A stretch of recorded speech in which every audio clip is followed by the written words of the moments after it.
बलूचिस्तान में unrest create कर रहा है। हमारी रॉ जो है वहां पर ये काम करती है। मोदी जी ने, जब मुझे याद आ रहा है, एक बार लाल किले से बलूचिस्तान का नाम लिया था 2014 में।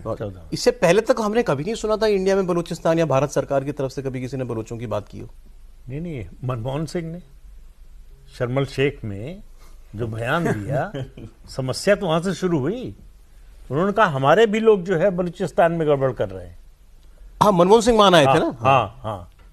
तो वहां से पाकिस्तान को एक हैंडल मिल गया कि देखिए हमारे ऊपर आरोप लगाते हैं कि हम कश्मीर में करा रहे हैं, ये बलूचिस्तान में करा रहे हैं।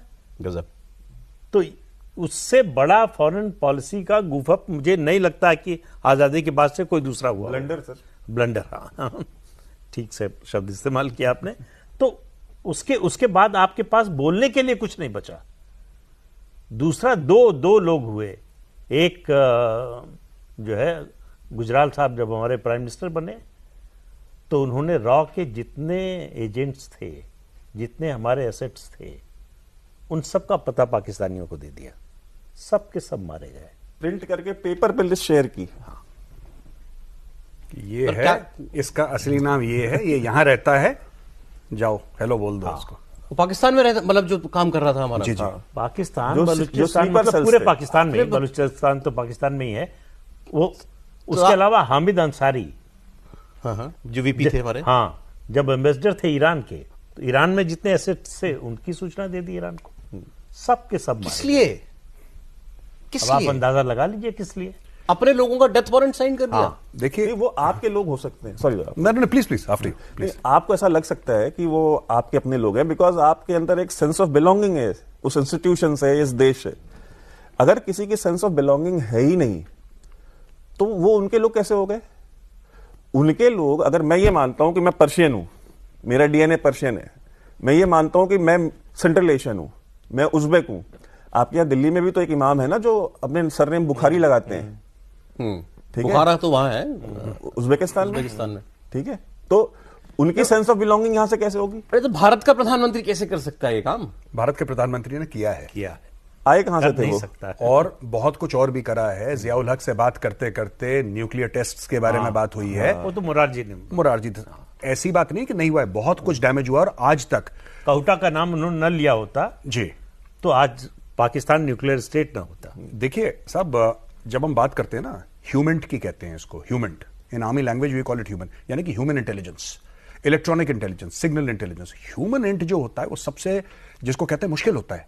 आप अपने एजेंट्स हैं, आप अपने सेल्स हैं, आप पूरे फैलाते हैं, आप एक एक बंदे को रिक्रूट करते हैं, भरोसे वाला होता है, उसको देखना पड़ता है, उसको मॉनिटर करना पड़ता है।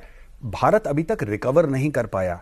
ये पाकिस्तान की आईएसआई की खासियत नहीं थी, ये हम लोगों ने अपने बंदों के साथ गद्दारी करी है और मरे हैं लोग 100 से ज्यादा, काट दिए गए पाकिस्तान के अंदर। और क्या सच्चाई यही होना था? जी बिल्कुल। भाई साहब, आपको कितनी मुश्किल से आरएन कौर ने ये पूरा जो है तंत्र खड़ा किया था। और आपको पता है कि जो आपकी जो RNW की जो पुरानी बिल्डिंग हुआ करती थी, उसके 10 में से 3 फ्लोर पे एयर कंडीशन नहीं था, क्योंकि मुरारजी ने प्रधानमंत्री बनने के बाद उनकी फंडिंग बंद कर दी। उन्होंने कहा कि ये इनको पैसा देते हैं और ये इंदिरा गांधी जो है ये इनको हमारे खिलाफ यूज करती है। तो वो अपने आप को एज ए एनिमी देखते थे कि ये जो एजेंसीज है ना, ये भारत की सुरक्षा के लिए नहीं है, ये हमारी दुश्मन है पाकिस्तान। नहीं, उन्होंने तो एक तरह से ऑर्डर कर दिया था, खत्म कर दो, बंद कर दो RNW को।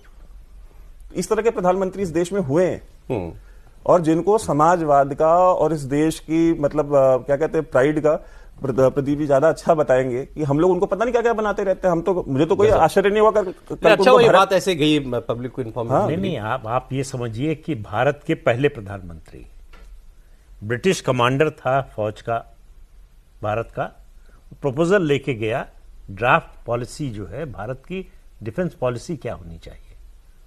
तो रिएक्शन क्या था नेहरू जी का कि रबिश, टोटल रबिश, हमको डिफेंस पॉलिसी की जरूरत ही नहीं, हमको सेना की जरूरत नहीं है। उन्होंने कहा आप हमारी तरफ से सेना खत्म कर दीजिए।